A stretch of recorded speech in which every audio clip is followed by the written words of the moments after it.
ورحمة الله وبركاته. وعليكم السلام ورحمة الله.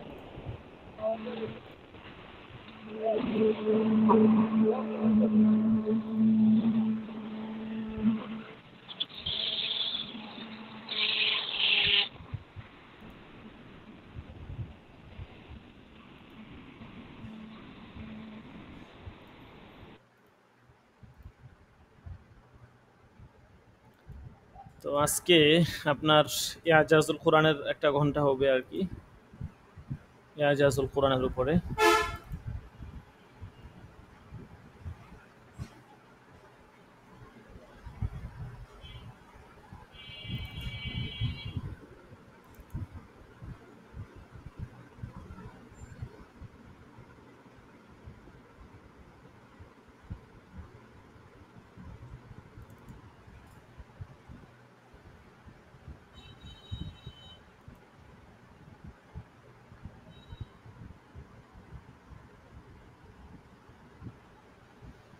ইয়াজাজুল কোরআনের উপরে একটা ক্লাস হবে, একটা শিট, তারপরে উলুমুল কোরআন ও উসুলুত তাফসীরের উপর আরেকটা শিট থাকবে আর কি।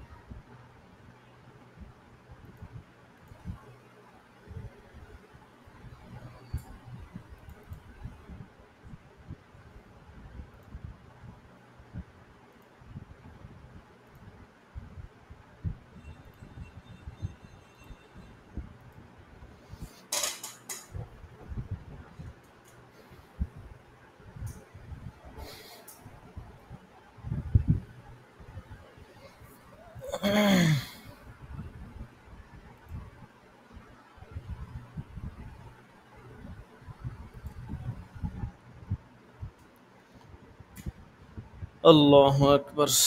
দেখা যেতেছে এখনো অনেকে জয়েনই হয় নাই।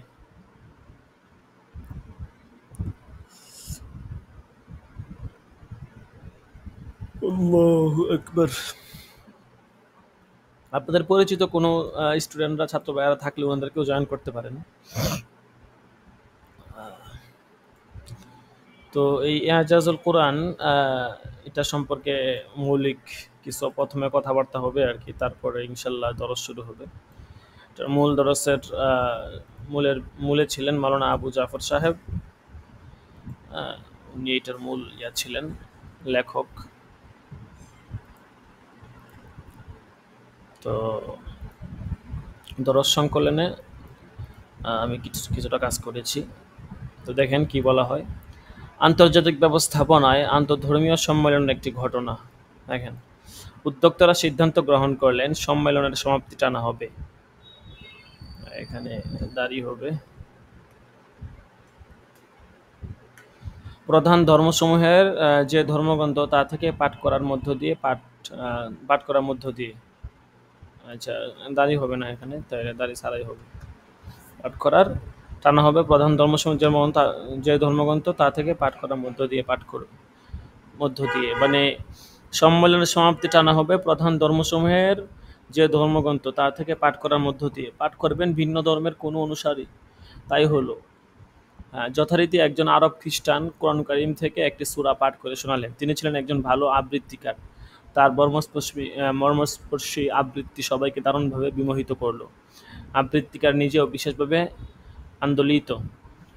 পাঠ সমাপ্তির পর প্রায় তাৎক্ষণিকভাবে সেখানে উপস্থিত একজন প্রখ্যাত মুসলিম চিন্তাবিদ ও লেখক খ্রিস্টান আবৃত্তিকারের কাছে জানতে চাইলেন, আপনি কি মনে করেন কোরআন আল্লাহর বাণী? সত্যের মুখোমুখি দাঁড়িয়ে তিনি সঙ্গে সঙ্গে বলে উঠলেন, অবশ্যই। কিন্তু তারপরে মুহূর্তকাল চিন্তা করে পুনরায় বললেন, কিন্তু সেটা কেবল আরবদের জন্য। দেখছেন কিভাবে মুখ ফিরায় নেয়। আহা, দুনিয়ার মানুষ আসলে তকদির, বুঝছেন, বড় আজীব জিনিস।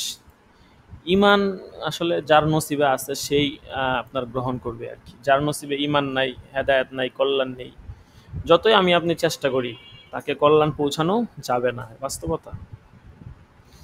প্রকৃতপক্ষে কোরআন যে পয়গাম তা শুধু বিশ্বের মানুষকেই আকর্ষণ করে না।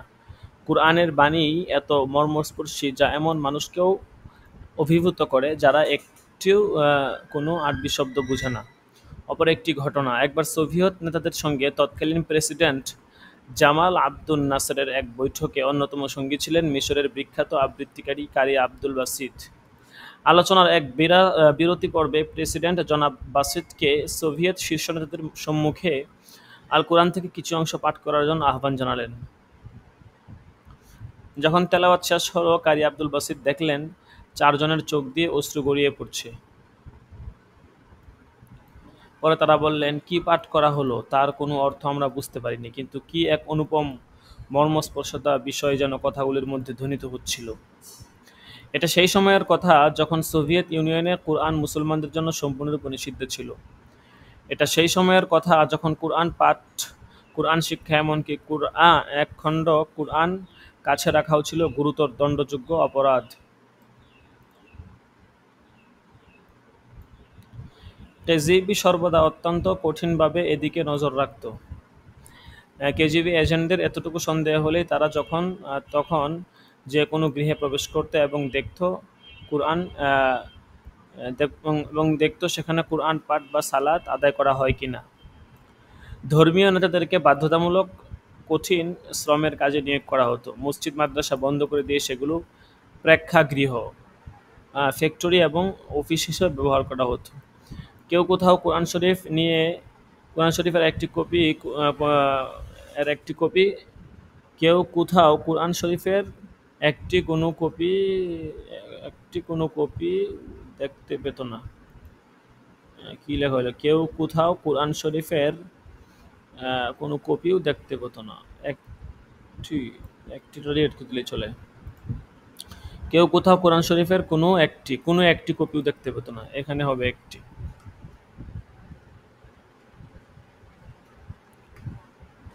কোনো একটি কপিও দেখতে পেত না। রাষ্ট্র তার সর্বশক্তি নিয়ে এমন নির্মম ব্যবস্থা গ্রহণ করেছিল যাতে কোরআন শরীফের একটি স্ফুলিঙ্গও কোথাও দেখা না যায়। তবুও ৭০ বছরের সে কঙ্কলময় অন্ধকারের মধ্যে মুসলমানরা কোরআন আলোক শিখা জ্বালিয়ে রেখেছিল। জীবনের কঠিন ঝুঁকি নিয়ে তারা এমন একটি গোপন ছদ্মবেশী ল্যাপটপের চার্জ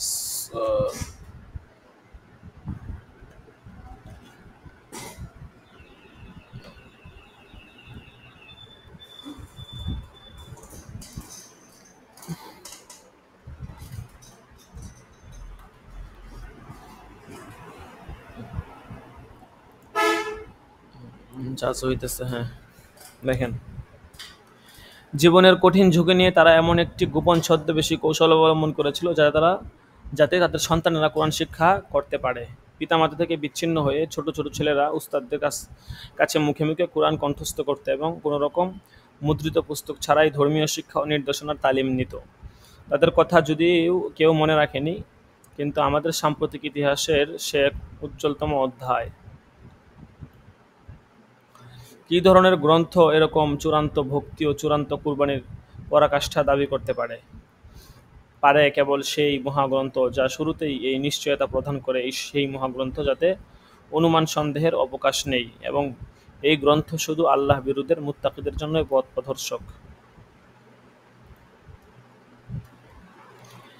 এখানে খুব সুন্দর একটা বাক্য, হুদাল্লিল মুত্তাকিন, মুত্তাকিদের জন্য পথ প্রদর্শক। যারা মুত্তাকি হতে চায়, যারা মুত্তাকি, এদের জন্য এটা পথ প্রদর্শক। যারা মুসলমান মুমিন, তো এদের জন্য কি পথ প্রদর্শক না? অবশ্যই এদের জন্য পথ প্রদর্শক, কারণ এরাও তো মুত্তাকিদের অন্তর্ভুক্ত।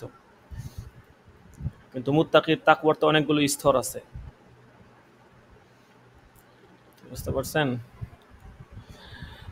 তো এবং তারপর কোরআনের প্রতিটি পংক্তি এই নিশ্চয়তারই সত্যতা তুলে ধরে, এবং কোরআন এই ঘোষণা প্রদান করে, পরম করুণাময় আল্লাহ তাআলা তিনি তোমাদের কোরআন শিক্ষা দিয়েছেন, সূরা আর রহমানের 1 থেকে 2 নম্বর আয়াত। এবং এই চ্যালেঞ্জও ঘোষণা করা হয়েছে, তুমি তাদের একথা বলো যে যদি সব মানুষ ও জিন এই কাজের জন্য একত্রিত হয় এই কোরআনের অনুরূপ কিছু বানিয়ে আনবে, তারা তা করতে সক্ষম হবে না, যদি এ ব্যাপারে তারা একে অপরের সাহায্যকারী হয় তবুও। সূরা আলী ইমরানের 88 নম্বর আয়াত। এতদের সঙ্গে আল কোরআনের আল্লাহ পাকের অকাট্যভাবে এই কথাও জানিয়ে দেন যে আমি এই স্মরণ সম্বলিত আল কোরআন নাজিল করেছি, আমি একে সংরক্ষণ করব। আল কোরআন আরবি ভাষার সর্বপ্রথম লিখিত দলিল বা নমুনা। পৃথিবীতে এমন আর কোনো ভাষা নেই যা 1400 বছর ধরে একইভাবে অক্ষত অবস্থায় বিরাজমান। শতাব্দীর পর শতাব্দী কত সময় অতিবাহিত হয়ে গেল, পরিবর্তিত হয়ে গেল, কত নদীর পর কত গতিপথ, কত সভ্যতা আর কত উত্থান পতন ঘটলো, ভাষা হারিয়ে গেল, জন্ম নিল নতুন ভাষা। প্রসঙ্গত একটি বাক বাকৃতির উপমা তুলে ধরতে পারি। ওখানে একটা ফেডার আর অন কি যেন একটা লেখছে, প্রভুর প্রার্থনা মেথু 6 বাইবেল 9 নম্বর পর্ব জানানো হয়েছে। এই কথার অর্থ সদাপ্রভু পিতা স্বর্গে আছেন, কিন্তু এ থেকে এই বিষয়টি পরিষ্কার হয়ে ওঠে তৎকালীন কোনো রচনাই বর্তমান ইংরেজি ভাষী পাঠকের কাছে পরিচিত ও পাঠযোগ্য নয়। কিন্তু যে কোনো আরবি ভাষী মানুষ কুরআন আজ সাবলীলভাবে পাঠও করতে পারে, কোরআনের কি বক্তব্য তা বুঝতেও পারে, এবং এই কথা মধ্যবর্তী সকল শতাব্দীর সকল পাঠকের ক্ষেত্রেও প্রযোজ্য।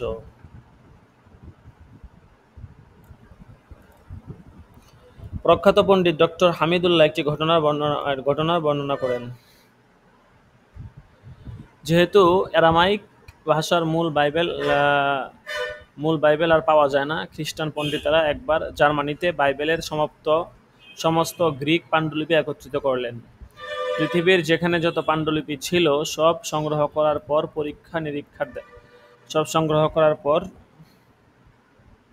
পরীক্ষা নিরীক্ষায় দেখা গেল এই সব পাণ্ডুলিপির মধ্যে 2 লক্ষাধিক বৈপরীত্য স্ববিরোধী বক্তব্য বিদ্যমান, যার 1/8 অর্থাৎ 25,000 ভুল গুরুতর প্রকৃতির। অর্থাৎ তাদের যে এই কিতাবগুলো ছিল তাদের সামনে, এগুলোর মধ্যে অনেক ভুল ভ্রান্তি আর কি। এই প্রতিবেদন যখন প্রকাশিত হলো, কিছু লোক মিউনিখে কোরআন গবেষণার জন্য প্রাতিষ্ঠানিকভাবে কার্যক্রম শুরু করলো। উদ্দেশ্য বাইবেলের মতো একইভাবে কোরআনেও পরীক্ষা নিরীক্ষার মধ্যে দিয়ে যাচাই করা। দেখেন কত বড় কাজ, এক বিশাল গবেষণা প্রকল্পের কাজ শুরু হলো, যা প্রায় 3 প্রজন্মব্যাপী অব্যাহত ছিল। 1933 সালের মধ্যে কোরআনের 43,000 ফটোকপি সংগৃহীত হলো। সকল পাণ্ডুলিপি পরীক্ষার পর দ্বিতীয় বিশ্বযুদ্ধে অব্যাহতি পূর্বে যে প্রতিবেদন প্রকাশিত হলো তাতে দেখা গেল তুচ্ছ 2-1টি অনুলেখনের ভুল ছাড়া কোথাও কোনো বৈপরীত্য খুঁজে পাওয়া যায়নি। আল কোরআন যে অলৌকিকভাবে সংরক্ষিত হয়েছে তার প্রত্যক্ষ কারণ হলো কোরআনের প্রতি মুসলমানদের এই প্রগাঢ় অনুরাগ ও ভক্তি ও সযত্ন মনোযোগ, এবং এই বিষয়টি রাসূলুল্লাহ সাল্লাল্লাহু আলাইহি ওয়াসাল্লাম কর্তৃক প্রদত্ত অনুপ্রেরণার সুফল। একদা রাসূল সাল্লাল্লাহু আলাইহি ওয়াসাল্লাম সুফার সাহাবীদেরকে বললেন, তোমাদের মধ্যে কে প্রতিদিন ভোরে গিয়ে বুথান অথবা আল আকিক মদিনার সন্নিকটে অবস্থিত 2টি বাজার থেকে কোনরূপ অপরাধ ও সম্পর্কচ্ছেদ ছাড়াই 2টি বড় উটনী নিয়ে আসতে পছন্দ করো? কি বলে দেখেন, তৎকালীন সময়ে উট ছিল খুবই মূল্যবান আর উটনী ছিল আরও মূল্যবান, অনেকটা বর্তমান সময়ের ঝকঝকে নতুন একটি মোটর গাড়ির মতো। সাহাবীদের রাদিয়াল্লাহু আনহুম আগ্রহের দৃষ্টিতে রাসূল সাল্লাল্লাহু আলাইহি ওয়াসাল্লাম বললেন, আল কোরআন থেকে 2টি সূরা শিক্ষা দেওয়া অথবা পাঠ করা 2টি উটনী লাভ করা থেকেও উত্তম, এবং 3টি সূরা 3টি উটনী অপেক্ষা উত্তম। মুসলিম শরীফের হাদিস 1336। এবং এজন্যই শতাব্দীর পর শতাব্দী এই মুসলিম উম্মাহ আল্লাহর কিতাবের প্রতি এমন অভাবনীয় অনুরাগ ও ভক্তি অব্যাহত রেখেছে।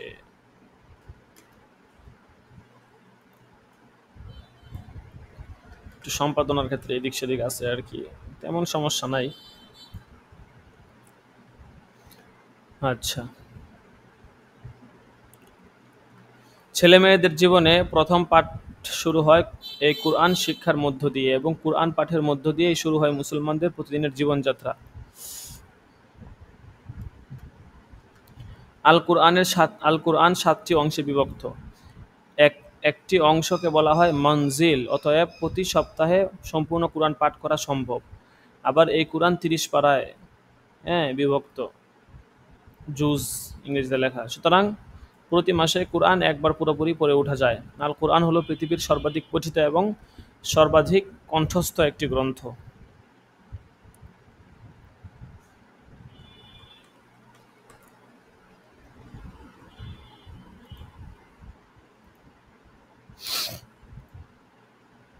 বর্তমান সময়ে আমরা অবশ্য কিছুটা পরিবর্তন লক্ষ্য করি। উপনিবেশবাদী শিক্ষা ব্যবস্থা এবং টেলিভিশনের যৌথ যুগপৎ যে যন্ত্রণাদায়ক কষাঘাত, তাকে আমরা ধন্যবাদ জানাই। এই দুই কশাঘাতের অশুভ প্রভাবের শিকার হওয়ার ফলে লক্ষ লক্ষ মুসলিম ছেলে মেয়েদের জীবনে কুরআন আজ আর তাদের শিক্ষা ও জীবন গঠনের সাথে সম্পৃক্ত নয়। আমরা দেখতে পাই বহু মুসলিম গৃহে কুরআন পাঠের ব্যবস্থা করা হয় কেবল কারো মৃত্যু ইত্যাদি ধরনের বিশেষ উপলক্ষে। এতদ সত্ত্বেও পৃথিবীর অধিকাংশ দেশ সমাজ অন্তত বিগত কলঙ্কিত সোভিয়েত ইউনিয়নের মতো এমন তমসাচ্ছন্ন হয়নি যে কুরআন পাঠ একটা বড় রকমের ঝুঁকির ব্যাপার। আচ্ছা,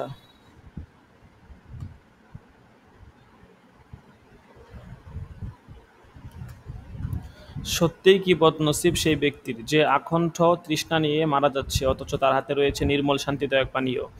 কি হতভাগা সেই ব্যক্তি যে ব্যাধিগ্রস্ত হয়ে মারা যাচ্ছে অথচ তার নিজেরই হাতে ধরা আছে নিরাময়ের ঔষধ। অবশ্য আমরা কুরআন পাঠ করব, বুঝতে চেষ্টা করব এবং বাস্তব জীবনে তার ব্যবহারিক প্রয়োগও সচেষ্ট হব।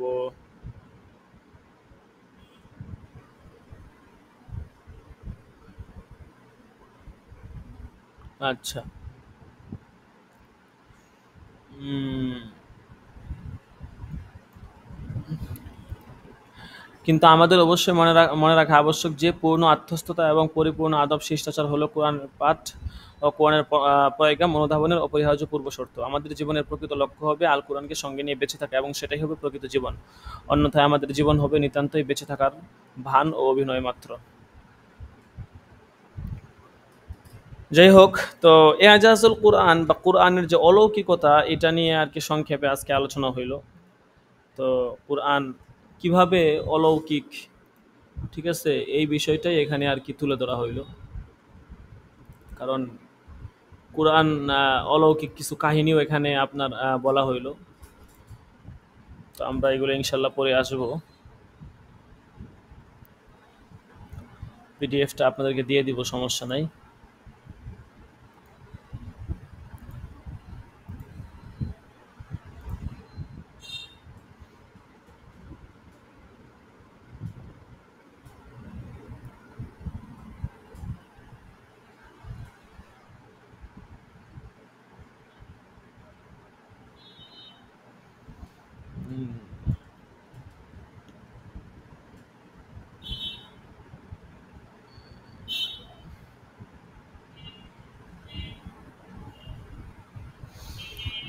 অনেকে অনুপস্থিত ধরেছে, অনুপস্থিত থাকলে কি হবে?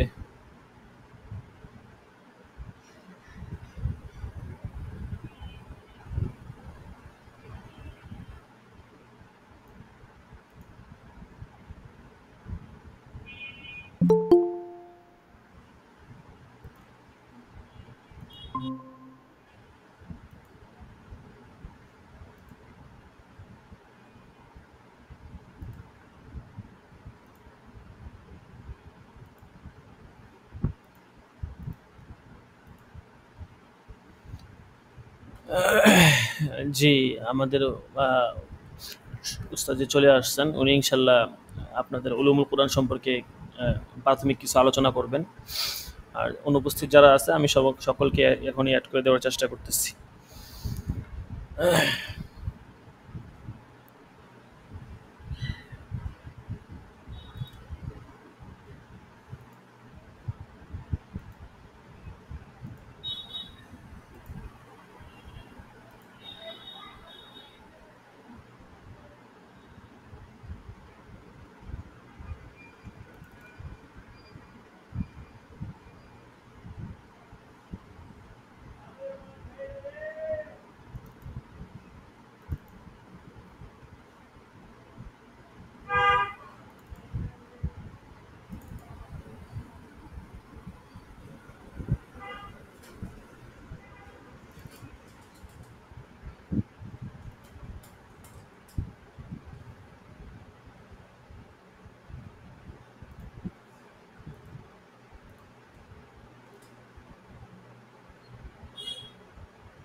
অনুপস্থিত দেখা যাচ্ছে অনেকে। দাঁড়ান একটু অপেক্ষা করি, আমাদেরকে একটু বলি দ্রুত আসার জন্য।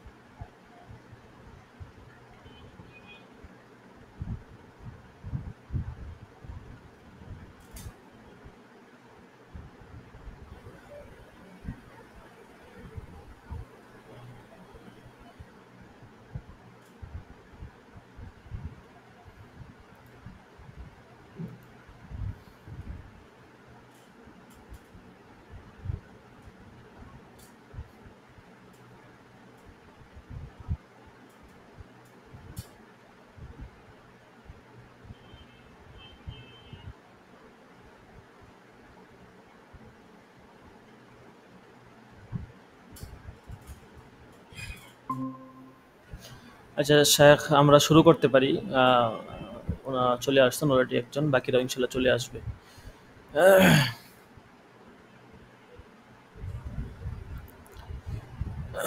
জি, আমি শেখ শুরু করতে পারি। আমি ইয়াটা দিয়ে দিতেছি, উলুমুল কোরআনের দরসের ইয়াটা এখানে।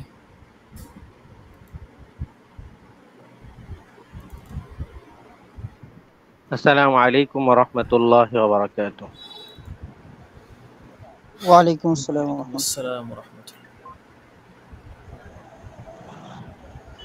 জি, আজকে আমরা যে কিতাব পড়ার জন্য বসেছি তা আমরা এর আগে জেনেছি, সেটা হলো যে উসুলুত তাফসীর, অর্থাৎ তাফসীরের মূল নীতি সম্পর্কে আমরা হলো যে কিতাবের মাধ্যমে জানতে পারবো।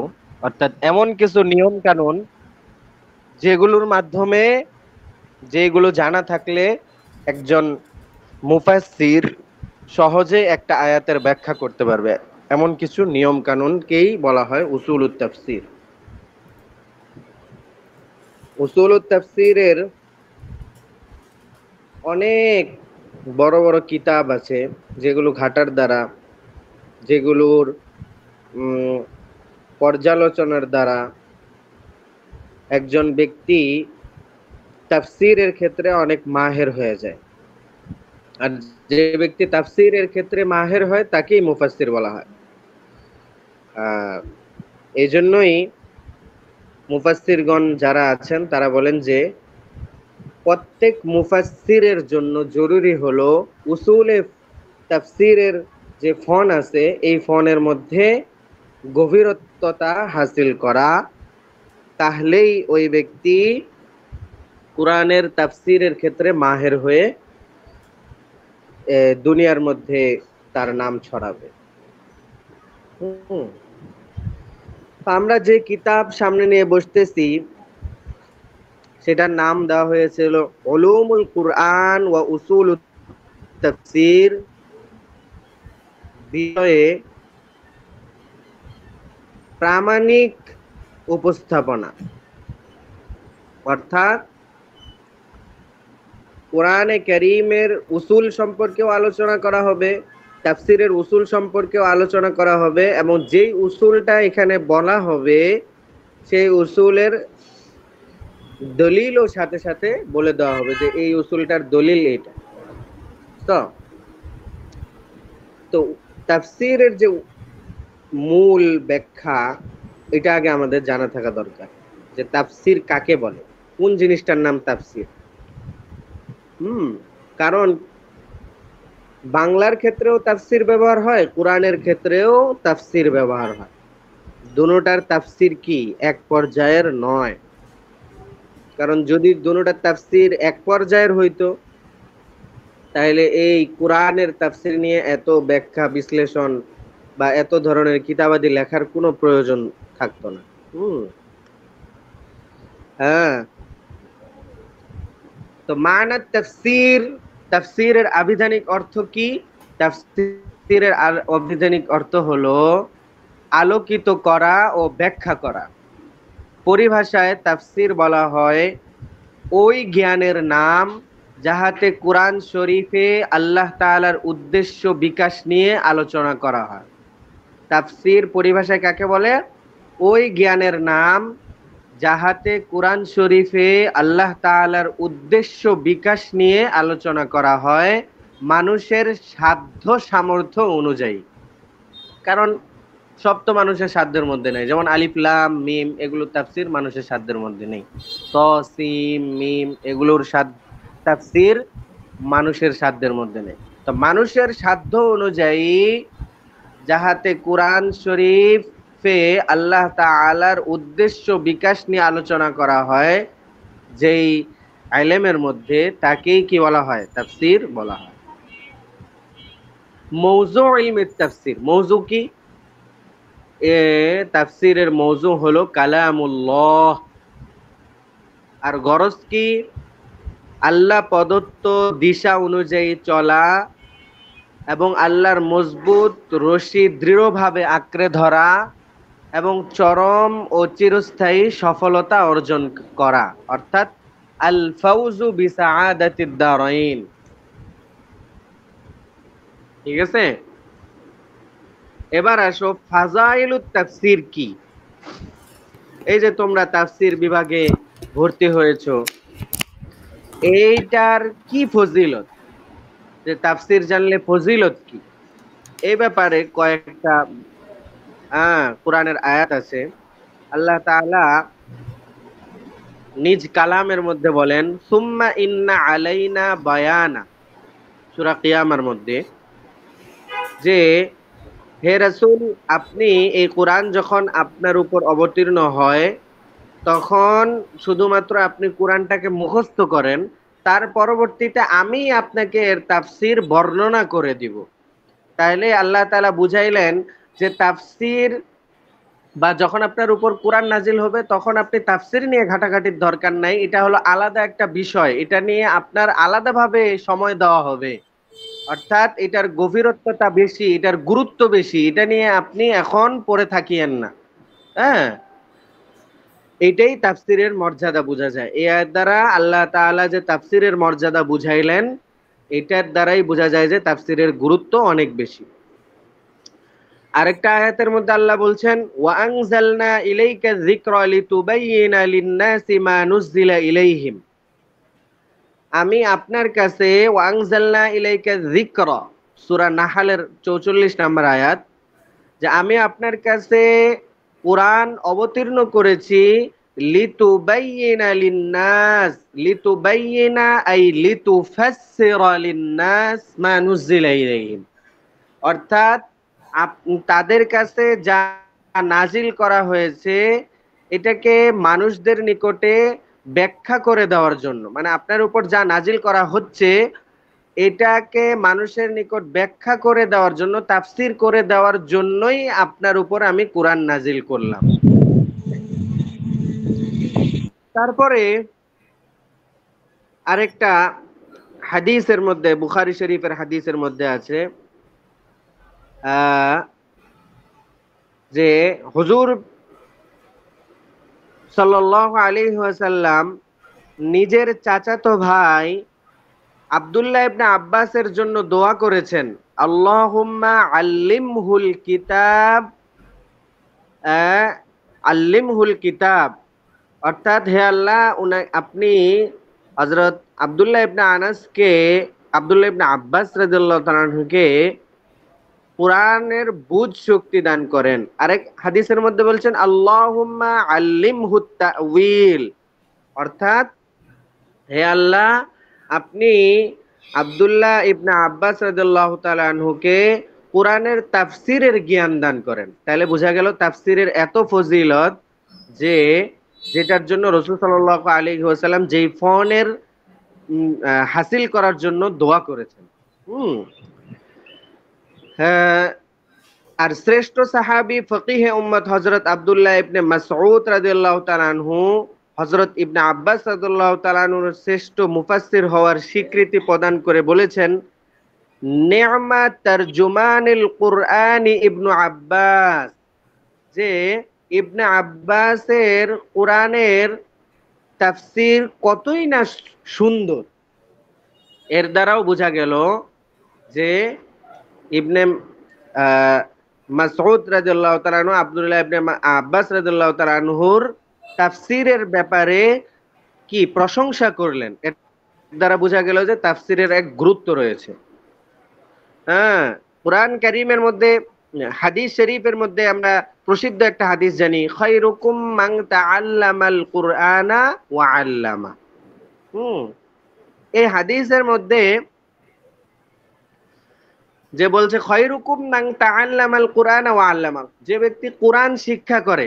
এখানে মুফাসসিরগণ বলেন যে এখানে কুরআন দ্বারা উদ্দেশ্য শুধু কুরআন না, কুরআনের শাব্দিক পড়া না, বরং শাব্দিক পড়া এবং কুরআনের মাআনি হাকিকত অর্জন করা, এটাও এর মধ্যে শামিল। অতএব যে ব্যক্তি কুরআন পড়লো, সে এই তাআল্লুমুল কুরআন যেটা আছে এর মধ্যে থেকে একটা অর্জন তার ভিতরে হইল। কিন্তু যে ব্যক্তি তাআল্লুমে কুরআনের পরিপূর্ণ হাসিল করতে চায়, তার ভিতরে লফজি কুরআনও থাকা জরুরি, মাআনি কুরআনও থাকা জরুরি। যখন দুটোটাই পাওয়া যাবে তখনই এই ব্যক্তি খায়রুকুম, খায়রে উম্মত, খায়রুন নাস, খায়রুল কুরুন ওই ব্যক্তি হয়ে দাঁড়াবে। কারণ ওই ব্যক্তির মধ্যে কুরআনের তাআল্লুম পুরোটাই পাওয়া গেছে। বুঝছো? এটাই বোঝা গেল। তো এখানে যে ব্যাপারটা আলোচনা করলাম সেটা হলো ফজিলাতুত তাফসীর, অর্থাৎ তাফসীরের পড়ার ফজিলত কি।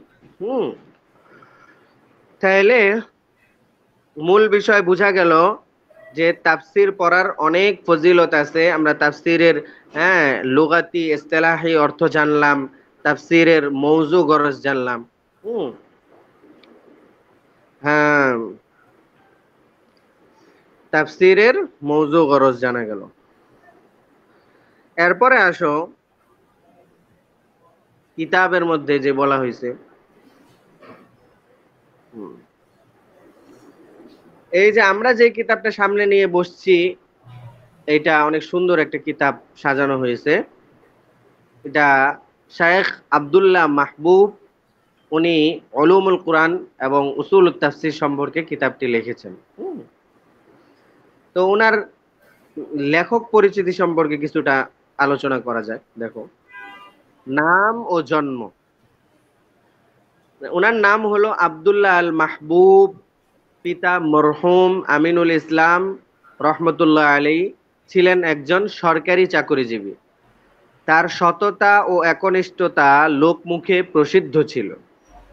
পূর্বপুরুষদের বসবাস ছিল কুমিল্লার সদর দক্ষিণ চকবাজারে। চাকুরির সুবাদে তিনি হবিগঞ্জের লাখাই উপজেলায় বসবাস শুরু করেন। সেই সূত্রে লেখকের 1 জানুয়ারি 1996 ইং শুভ জন্ম লাভ হয় সেখানে। লেখকের বর্ণাঢ্য শৈশব কেটেছে সেখানে সবুজ শ্যামল প্রকৃতির মাঝে। লেখকের শিক্ষা জীবন। লেখাপড়ার হাতেখড়ি হয় মায়ের হাতে। শিক্ষাকালের প্রাথমিক দিকে তিনি নোয়াখালীর প্রসিদ্ধ মাদ্রাসা জামিয়া কলাকোপায় ভর্তি হন এবং সেখানে উর্দু ফার্সি সহ প্রাথমিক শিক্ষা দীক্ষা লাভ করেন। এছাড়া প্রথম শ্রেণী থেকে পঞ্চম শ্রেণী পর্যন্ত দারুল উলুম বাজুখায় পড়ালেখা করেন। তারপর তিনি ঢাকায় চলে আসেন এবং মাদ্রাসাতুল ইহসান আল আরবিয়া ঢাকায় ভর্তি হয়ে প্রথম বর্ষ থেকে জালালাইন জামাত পর্যন্ত অত্যন্ত সুনামের সাথে অধ্যয়ন করেন। প্রত্যেক জামাতে তিনি সর্বোচ্চ নাম্বার পেয়ে প্রথম স্থান লাভ করেন। অতঃপর ফজিলত তাকমিল পড়েন দেশের সুপরিচিত বিদ্যাপীঠ জামিয়া শরিয়া মালিবাগ মাদ্রাসায়। সেখানেও তিনি তার জামাতে সর্বোচ্চ নাম্বার পেয়ে প্রথম স্থান লাভ করেন। উচ্চতর গবেষণা। তিনি উচ্চতর গবেষণা ও পড়ালেখার জন্য দাওরা হাদিস পাশ করে জামিয়া শরিয়া মালিবাগে ইফতা বিভাগে ভর্তি হন। সেখানে 2 বছর অত্যন্ত সুনামের সাথে ফিকহ ও ফতোয়া চর্চা করেন। এই বিভাগে পড়াকালীনও তিনি মেধা তালিকায় স্থান লাভ করেন। এলমের পিপাসায় তিনি বিদেশেও গমন করেন। তিনি নিজ মাতৃভূমি ছেড়ে ভারতের বিশ্ববিখ্যাত বিদ্যাপীঠ দারুল উলুম দেওবন্দে গমন করেন। সেখানে তিনি পুনরায় দাওরা হাদিস অধ্যয়ন করেন। সর্বোচ্চ নাম্বার শতকরা 88.6% নাম্বার পেয়ে উত্তীর্ণ হন, আউসাত হন, অর্থাৎ 3য় নাম্বার স্থান হয়েছেন। মেধার স্বাক্ষর। লেখক অত্যন্ত মেধাবী, বিচক্ষণ ও হাস্যোজ্জ্বল চেহারা ও অমায়িক আখলাকের অধিকারী। মাদ্রাসাতুল ইহসানে পড়াকালীন প্রত্যেক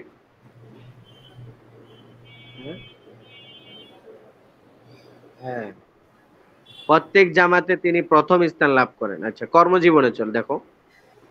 তিনি শিক্ষা সমাপ্তি করার পর দ্বীন ইলমের খেদমতে নিজেকে আত্মনিয়োগ করেন।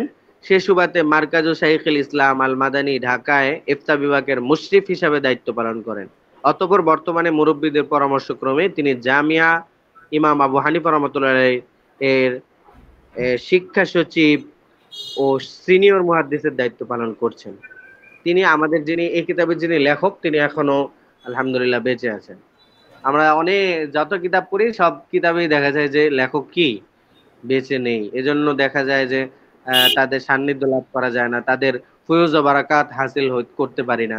তো এই কিতাব ভালোই যে তিনি এখনো বেঁচে আছেন। আল্লাহ ওনার হায়াতের মধ্যে বরকত দান করেন। প্রকাশিত রচনা বলি, তিনি অনেকগুলো কিতাব নিজে লিখেছেন। এক নম্বর হলো নূরুল আনওয়ারের তাহকিক, তালিক ও ওয়ামাত, হ্যাঁ। 2 নাম্বার শারহে বেকায়া এর দ্বিতীয় খণ্ডের তাহকিক ও তালিক এবং মুতাকাদ্দিমা লিখেছেন। এরপরে লিখেছেন কোরআন পরিচিতি। আরেকটা হলো হাদিস ও আসারের আলোকে মুমিনের 12 মাস। আরেকটা লিখেছেন হাদিস শাস্ত্রে ইমাম আবু হানিফা রাহমাতুল্লাহ আলাইহির অবদান। আলহামদুলিল্লাহিল্লাযী আনজালাল কুরআন ওয়া জা'আলাহু তাযকিরাতান লিল মুমিনিনা ফি কুল্লি জামান ওয়া মাকান লা ইয়াতিহিল বাতিলু মিন বাইনি ইয়াদাইহি ওয়া লা মিন খালফিহি ওয়া লা তানকাযি আজাইবুহু ওয়া লা তানতাহি বারাকাতুহু ওয়া লা ইউহীতুনা বিশাইইন মিন ইলমিহি ইল্লা বিমা শাআ ওয়া সাল্লাল্লাহু ওয়াসাল্লাম আলা নাবিয়িনা মুহাম্মাদিন ওয়া আলিহি ওয়া সাহবিহি আম্মা বা'দ। পবিত্র কোরআনে কারীম আল্লাহ তাআলার কালাম। তিনি তা হযরত মুহাম্মদ সাল্লাল্লাহু আলাইহি ওয়াসাল্লামের উপর অবতীর্ণ করেছেন যেন তিনি এই মহাগ্রন্থ আল কুরআনুল কারীমের আলোকে কুফর, শিরক, জুলুম, নির্যাতন, মারামারি, কাটাকাটি, ঝগড়া বিবাদ, হানাহানি, লুটতরাজ সহ হাজারো পাপাচারের অমানিসায় নিমজ্জিত মানুষদেরকে হেদায়েতের আলোর পথে পরিচালিত করতে পারেন। রাসূল সাল্লাল্লাহু আলাইহি ওয়াসাল্লাম তাদের শান্তি ও সত্যের পথ প্রদর্শন করে সোনালী ইতিহাস হিসেবে পরবর্তীদের কাছে স্মৃতিময় করে রেখে যান এই কোরআনে কারীমকে। যুগ যুগ ধরে যে জাতি পাপাচারের অন্ধকারে নিমজ্জিত ছিল, তারা যখন অনাবিল শান্তি সুখের আলোকিত পথ পেল, তখন তাদের আনন্দের আর সীমা রইল না। নিভু নিভু বাতি যেন আবার জ্বলে উঠল এবং একটি মুমূর্ষু প্রাণী যেন আবার প্রাণ ফিরে পেল। তারা নতুন করে প্রাণ ফিরে পেল, নতুন করে বাঁচতে শুরু করলো। এমন এক কলুষ মুক্ত আলোকিত জীবন ফিরে পেল তারা, যা পৃথিবী বিগত 500 বছরে দেখতে পায়নি। সর্বকালের সর্বশ্রেষ্ঠ মানবের সাহচর্য পেয়ে ধন্য হলো তারা, নিজেদেরকে দ্বীনের তরে বিলিয়ে দিল। কতই ভাগ্যবান তারা, যারা ইসলামের সুশীতল ছায়ায় আশ্রয় নিল এবং ইসলামের রজ্জু আঁকড়ে ধরল এবং বর্ণবিভেদ ভুলে গিয়ে সকলেই ভ্রাতৃত্বের বন্ধনে আবদ্ধ হয়ে গেল। আর যাদের কপালে দুর্ভাগ্য লেখা আছে, তারা তো চিরকালই দুর্ভাগা। তাদের ব্যাপারে রাসূল সাল্লাল্লাহু আলাইহি ওয়াসাল্লাম আল্লাহ তাআলা নিজে কঠিন হুঁশিয়ারি উচ্চারণ করেছেন। আল্লাহ তাআলা তাদের ইন্দ্রিয় শক্তিকে মোহর মেরে দিয়েছেন। আল্লাহ তাআলা বলেন, ইন্না হাযাল কুরআন ইয়াহদি লিল্লাতী হিয়া আকওয়াম ওয়া ইউবাশশিরুল মুমিনিনা আল্লাযীনা ইয়া'মালুনাস সালিহাত আন্না লাহুম আজরান কাবীরা ওয়া আন্নাল লাযীনা লা ইউমিনুনা বিল আখিরা আ'তাদনা লাহুম আযাবান আলীমা। এই কোরআন সর্বাধিক সরল পথ প্রদর্শন করে এবং সৎকর্মপরায়ণ মুমিনদেরকে সংবাদ দেয় যে তাদের জন্যে মহা পুরস্কার রয়েছে, এবং যারা পরকালে বিশ্বাস করে না আমি তাদের জন্য যন্ত্রণাদায়ক শাস্তি প্রস্তুত করেছি। আল কোরআনুল কারীম সকল গ্রন্থের শ্রেষ্ঠ গ্রন্থ, তার নেই কোনো তুলনা। কোরআনের ইলম বা জ্ঞান অর্জন করাও সর্বশ্রেষ্ঠ কাজ। সব শাস্ত্রের মূল হলো আল কোরআনুল কারীম। এতে ছোট পরিসর থেকে বিশ্বব্যাপী সকল পরিসরে জীবন সমস্যার সমাধান রয়েছে। বর্তমান বিজ্ঞানের বহু আবিষ্কৃত বিষয় কোরআনের আরো 1400 বছর পূর্ব থেকেই ইঙ্গিত রয়েছে। কোরআনের সত্যতার জন্য তা সহায়ক নয় কি? তাই কোরআন শিক্ষা লাভ করা ও কোরআনের জ্ঞান অর্জন করা পৃথিবীর সকল শাস্ত্রের জ্ঞান অর্জনের চেয়ে অধিক উত্তম। রাসূল সাল্লাল্লাহু আলাইহি ওয়াসাল্লাম বলেছেন, যেটা আমরা বললাম, খায়রুকুম মান তাআল্লামাল কুরআন ওয়া আল্লামা। আরেক হাদিসে আল্লামা ইবনে খালুয়া রাহমাতুল্লাহ আলাইহি বলেন, হাদিস না, এটা হলো ওনার প্রবাদ, আল ইশতিগাল বিতাআল্লুমিল কুরআন ওয়া তা'লিমিহি ওয়াল বাহসি আন উলুমিহি লাইসা কাল ইশতিগাল কাসাইরি আসনাফিল উলুম লিআন্না ফাযলাল কুরআন আলা সাইরিল কালাম কাফযলিল্লাহি আলা খালকিহি। কত সুন্দর কথা, যে কোরআন শিক্ষার কাজে মশগুল থাকা এবং কোরআন নিয়ে গবেষণা করা এবং কোরআনের ইলম নিয়ে আলোচনা করা অন্য সমস্ত ফন নিয়ে আলোচনা করার মতো নয়। কারণ কোরআনের ফজিলত অন্যান্য সমস্ত কিতাবের চেয়ে সবচেয়ে বেশি। কোরআনের ফজিলত কেমন? যেমন আল্লাহ তাআলার ফজিলত তার মাখলুকের উপরে সবচেয়ে বেশি, তেমনই হলো কোরআনের ফজিলত। সাহাবায়ে কেরামের সোনালী যুগ থেকে তাবেঈন ও ইমামগণ যুগে যুগে কোরআন সংরক্ষণের কাজে নিয়োজিত ছিলেন। তাদের অক্লান্ত ত্যাগ ও সীমাহীন আন্তরিকতার কারণে আজ অবধি কোরআনুল কারীম সহিহভাবে আমাদের পর্যন্ত পৌঁছেছে। আল্লাহ তাআলা নিজে উল্লেখ করেছেন, কোরআন আমি নাজিল করেছি আর আমি তা সংরক্ষণ করব। কোরআন আমি নাজিল করেছি আর আমি তা সংরক্ষণ করব। প্রত্যেক যুগে একদল মানুষকে নিযুক্ত করে দিবেন যারা কোরআন সংরক্ষণের কাজে নিয়োজিত থাকবে। প্রত্যেক যুগে উলামায়ে কেরাম ও মাশায়েখগণ বিভিন্নভাবে কোরআনের খেদমত করে গেছেন। কোরআনের সহিহ কিরাত সংরক্ষণ, ব্যাখ্যা গ্রন্থ, অনুবাদ ও কোরআনের উলুম সম্পর্কে লিখে আল্লাহ সুসংবাদ প্রাপ্ত দলে তাদের নাম লিখিয়েছে। আসলাফগণের দিলের তামান্না ছিল তারা যেন কোরআনে বর্ণিত হাফেজিনদের দলে থাকতে পারে। উলুমুল কোরআন ও উসুলুত তাফসীর সম্পর্কে ইসলামের আদি যুগ থেকে বর্তমান সময়কাল পর্যন্ত অনেকেই কলম ধরেছেন। মুতাকাদ্দিমিনদের মধ্যে অন্যতম হলেন আল্লামা জুরকানি রহমতুল্লাহ আলাইহি। তিনি মালাহিলুল ইরফান রচনা করেছেন। আল্লামা বদরুদ্দিন জারকাশি রহমতুল্লাহ আলাইহি তিনি রচনা করেছেন আল বুরহান ফি তাফসীরিল কুরআন। অতঃপর তাফসীরে জালালাইনের লেখক আল্লামা জালালউদ্দিন সৈয়দী রহমতুল্লাহ আলাইহির বিখ্যাত গ্রন্থ আল ইতকান কিতাবটি রচনা করেন।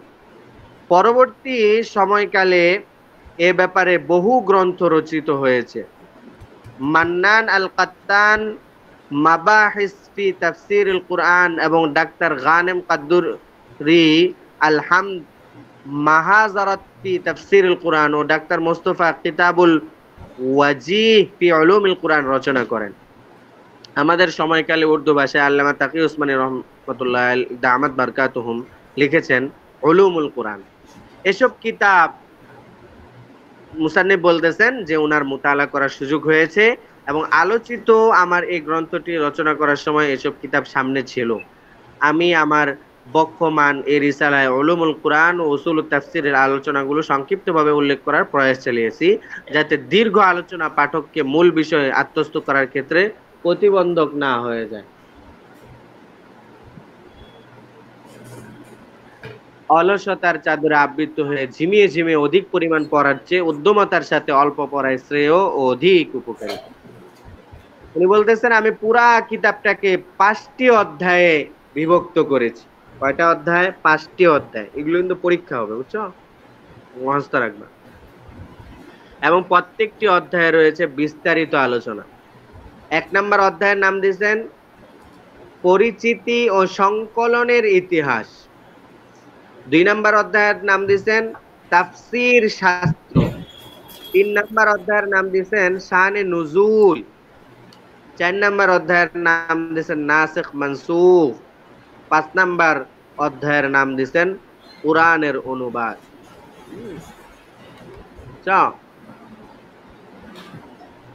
এইভাবে করে তিনি কিতাবটাকে সাজাইছেন। দেখো, প্রথম অধ্যায়ের নাম কি দিয়েছেন? কোরআন পরিচিতি ও সংকলনের ইতিহাস। এখানে কি কি থাকবে? রাসূল সাল্লাল্লাহু আলাইহি সাল্লামের কাছে যেভাবে ওহী নাজিল হতো। এখানে আলোচনা থাকবে কোরআনে কারিমের সর্বপ্রথম সংকলক কে ছিলেন, এই বিষয়ে আলোচনা থাকবে। মাসহাফে আবু বকর রাদিয়াল্লাহু তাআলা আনহু ও মাসহাফে ওসমান রাদিয়াল্লাহু তাআলার মধ্যে তুলনামূলক পার্থক্য কি? মাক্কি মাদানী আয়াত চিনার উপায়। একই সূরা দেখবা, আমরা তো যতটুকু জানি যে সূরা যেটা মাক্কি ওটা মানে হলো পুরা সব আয়াতই মাক্কি, ব্যাপারটা এমন না। এক আয়াতে মাক্কি, সূরায়ে মাক্কির মধ্যেও মাদানী আয়াত আছে, সূরায়ে মাদানীর মধ্যেও মাক্কি আয়াত আছে। এগুলোর পরিচিতি ও আলামত সমূহ, এগুলোর পরিচিতি ও আলামত সমূহ, এটা পরিচিতি বলে দিবে, যার কারণে তুমি যে কোনো আয়াত দেখলেই বুঝতে পারবে যে এটা কি মাক্কি না মাদানী। সংক্ষিপ্ত আকারে সহিহ হাদিসের আলোকে আমলি সূরা সমূহের ফজিলত। কত সুন্দর বিষয়। হ্যাঁ, কোরআন তেলাওয়াতের সময় যেসব বিষয় লক্ষণীয়, কোরআন তেলাওয়াতের আদব সমূহ, তারপরে থাকবে দলিল আলোকে আমলি সূরা সমূহের ফাজাইল, তারপরে থাকবে কোরআন তেলাওয়াত করে বিনিময় গ্রহণ করার বিধান, সুর দিয়ে কোরআন তেলাওয়াত করার বিধান ও কায়দা কানুন, কতটুকু সুর দেওয়া যাবে, কোন সুর কোনটার সাথে মিলে না না মিলে, এ বিষয়ে আলোচনা। দ্বিতীয় অধ্যায়ে থাকবে তাফসীর বিষয়ক আলোচনা। এখানে কি থাকবে? যিনি ছিলেন, মানে কে ছিলেন প্রথম মুফাসসির। তারপরে থাকবে তাফসীর শাস্ত্রের উসুল ও কাওয়ায়েদ। তারপরে থাকবে কোরআনের তাফসীর করার পূর্ব শর্ত। এরপরে থাকবে প্রসিদ্ধ কিছু তাফসীর গ্রন্থের পরিচিতি ও মুফাসসিরিন কেরামের জীবনী। তৃতীয় অধ্যায়ে থাকবে শানে নুজুল। শানে নুজুল সম্পর্কে তোমাদেরকে কি উসুল শিখাবে? শানে নুজুল সম্পর্কে জানার প্রয়োজনীয়তা ও ফাওয়ায়েদ, যে শানে নুজুল জানে কি হবে। শানে নুজুল যখন তুমি জানবা, একটা সূরার ভিতরে কি আছে, কি আলোচনা আছে, এই ব্যাপারটা তোমার মাথায় চলে আসবে। তারপরে থাকবে হলো শানে নুজুল সম্পর্কিত বিধিবিধান, শানে নুজুলের অধ্যায়ে থাকবে। আরেকটা থাকবে হলো শানে নুজুল বিষয়ক কিছু কিতাব পরিচিতি। চতুর্থ নাম্বার অধ্যায়ে থাকবে হলো নাসিখ মানসুখের প্রকার ও পরিচিতি। এখানে কি থাকবে? এই শাস্ত্র সম্পর্কে কেন ধারণা রাখা প্রয়োজন, এইটার ব্যাপারে আলোচনা করা হবে। তারপরে থাকবে হলো অধিকাংশ ক্ষেত্রে পদস্খলন হয় এই শাস্ত্র সম্পর্কে ইলম না থাকার কারণে, এই বিষয়ে আলোচনা করা হবে। নাসিখ মানসুখ বিষয়ক বিধানবলী আলোচনা করা হবে এবং এই শাস্ত্র সম্পর্কে কিছু কিতাবের নাম বলা হবে। পঞ্চম অধ্যায়, যেটা শেষ অধ্যায়, এটার মধ্যে থাকবে হলো আরবি ভাষায় কোরআন নাজিল হওয়ার হিকমত সমূহ, কেন আরবি ভাষায় নাজিল হইল। তারপরে থাকবে হলো তরজমা শব্দের শাব্দিক ও পারিভাষিক বিশ্লেষণ, অনুবাদ করার শর্ত সমূহ, যে তুমি কোরআন শরীফের তাফসীর করবা, হ্যাঁ, এটার অনুবাদ করার কিছু শর্ত আছে। তারপরে অনুবাদ করার বিধান থাকবে। এরপরে বাংলা ভাষায় যিনি প্রথম অনুবাদ করেছিলেন তার নাম এবং তার জীবনী থাকবে। রিসালাটি মূলত আল কোরআনুল কারীমের প্রাথমিক ছাত্রদের জন্য উনি প্রস্তুত করেছেন। এই জন্য তিনি বলতেছেন যে সর্বোপরি মানুষ ভুলের ঊর্ধ্বে নয়, নির্ভুল থাকা খালেকের গুণ। তাই পাঠক এতে কোনো ধরনের ভুল বা পদস্খলনের ব্যাপারে অবগত হলে আমাদেরকে জানালে আমরা শ্রদ্ধার সাথে তা গ্রহণ করব। যাক, এ পর্যন্তই আজকের আলোচনা। ইনশাল্লাহ আগামী ক্লাসে ইনশাল্লাহ আমাদের আবার মূল বিষয় থেকে আলোচনা শুরু হবে। আজকের মতো এখানেই সমাপ্তি করলাম। আসসালামু আলাইকুম। জি, শুক্রিয়া, জাজাকুমুল্লাহ আহসানাল জাযা। আপনি আমাদেরকে অনেক সময় দিলেন, জাজাকুমুল্লাহ। আচ্ছা, তো আজকে এ পর্যন্তই। আমাদের যে এই শীটটা আছে এটা আপনাদেরকে দিয়ে দিব। এটা হচ্ছে আপনার উলুমুল কোরআন ওয়া উসুলুত তাফসিরের 1 নাম্বার শীট আর কি। আপনাদের মেসেঞ্জার গ্রুপ চেক করবেন, ওখানে এই শীটটা ইনশাল্লাহ দিয়ে দিব।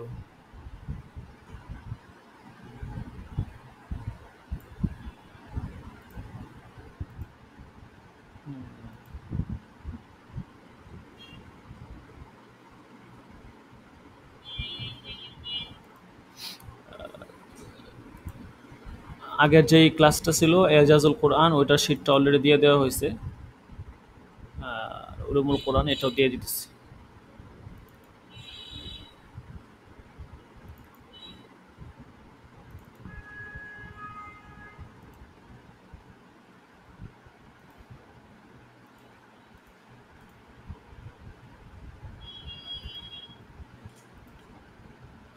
আচ্ছা, ঠিক আছে। তো এই পর্যন্তই। ইনশাল্লাহ ভালো থাকবেন। জাযাকুমুল্লাহ। আসসালামু আলাইকুম ওয়া রাহমাতুল্লাহি ওয়া বারাকাতুহু। ওয়ালাইকুম আসসালাম।